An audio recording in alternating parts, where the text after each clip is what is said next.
За намайг наран цогт идэг. Гутлын бизнесээр эхэлдэг. Гутлын бизнесээр эхлээд бараг 10 жил болж байна.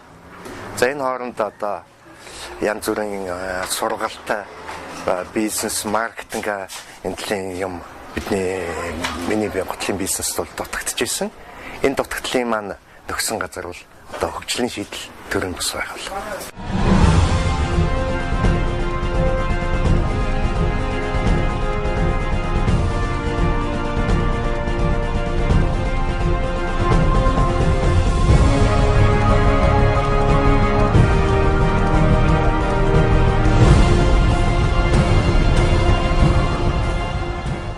Үйл ажиллагаа эхэлж явж байхдаа энэ хөгжлийн шийдэл төрийн бас байгууллагад бол янз бүрийн үйлчлэгээ авч санхүү тайлан, маркетинг, одоо зах зээлийн одоо судалгаа гэх мэт олон үйлчлэгнүүд авч ирж байсан.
In 2008 онд цогцсон маань 2000 хүн амтай жижиг сум байсан бол өнөөдөр 12-аас 15 мянган хүн амтай ийм томоохон сум болж байна. Энэ хөгжлийн шийдэл төрийн бас байгууллага нь бизнес эрхлэгчдэд хэрэгцээтэй байгаа тал дээр нь мөн зөв чадахыг олгосон сургалтуудыг өгч ажилласнаар тодорхой үр дүнд хүрсэн.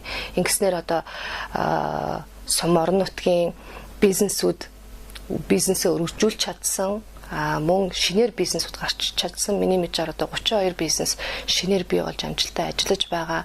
За тэр бизнесүүдийг эргээгээд хөл дээрээ босгоход нь дэмжлэг болж уулуурхаан компаниудад холбож өгч чадсан.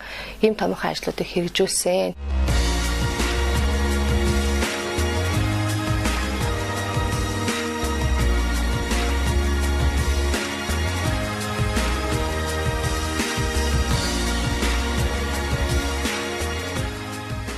Сүүлийн үед хөгжлийн шийдэл төрийн бас байгууллагатай байгууллагын сургалтаар бол хамтран ажиллаж эхэлсэн. Улаанбаатар хотын Иргэдийн банкны хараа одоо 5 тооцооны төвийн нийт үйлчлэгээ үзүүлэгч Тейлор харилцагчийн зөвлөлтөд одоо гайхалтай үйлчлэгээ гэсэн үйлчлэгээний сургалтыг авсан.